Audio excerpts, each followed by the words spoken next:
You know, I really don't get how Stalin couldn't know that the Soviet Union would fail. I mean, there were so many red flags.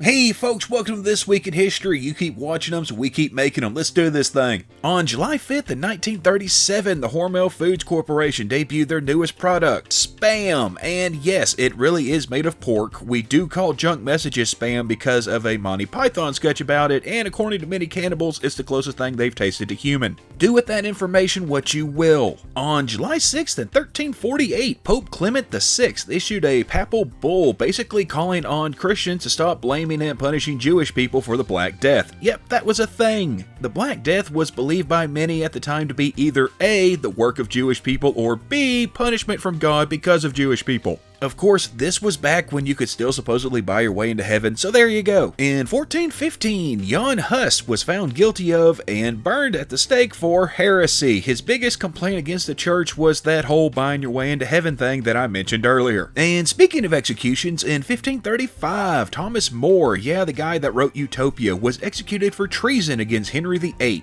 More had served as the High Chancellor and had a problem with Henry's idea of starting his own church because the one that he already had wouldn't give him a divorce. More has since been venerated as a saint. On July 7th in 1456, Joan of Arc was found innocent of heresy 25 years after she had been executed for it, so it's a little late there, guys. In 1834, the New York anti-abolitionist riots began. They lasted for nearly a week, 4 nights or so to be more exact, involved thousands of people, and pretty much happened because most people were not abolitionists. They were anti-slavery, but not abolitionists. So what was the difference? Well, mostly abolitionists wanted to abolish slavery and accept the freed slaves as equal members of society, whereas anti-slavery meant they wanted slavery to end and the slaves to be freed, but they didn't want them to have the same rights, and if we're being honest, they didn't exactly want to live next to them. The prevailing idea was that the freed slaves would either be sent back to Africa or resettled somewhere else. Lincolnia was one of Abraham Lincoln's solutions, and you can actually check out more on that in my Juneteenth video. Yep, that's the I right up there. But now, how about we check out this week's installment of Wow, so that's a thing that exists.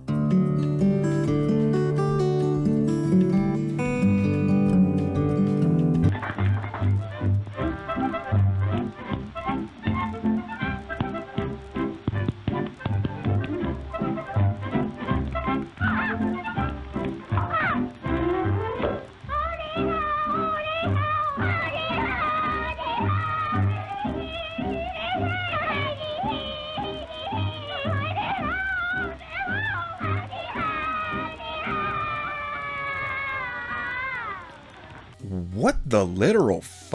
On July 8th in 1947, reports came out of a UFO crash outside of Roswell, New Mexico. According to the US government, the object that crashed was a surveillance balloon, but many think that this explanation is crap and Roswell has since become a destination for UFO enthusiasts. And considering earlier this year the government admitted to the existence of UFOs without saying UFO, maybe one day we'll find out the truth. On July 9th in 1762, Catherine the Great became Empress of Russia. She did so by overthrowing her husband Peter III. We're not quite sure why, but we're pretty sure it was just a power grab. In 1850, President Zachary Taylor died, possibly from being poisoned, but much more likely from eating contaminated fruit and or iced milk, which he had supposedly eaten a rather large amount of. Either way, he was replaced as president by his then vice president, Millard Fillmore. On July 10th in 1212, most of London was destroyed in a fire. That kind of happened a lot to major middle-aged cities. This included all the buildings built on London Bridge, though the bridge itself survived. And if you want to know how that bridge ended up in Arizona, hit that eye up there to see that video.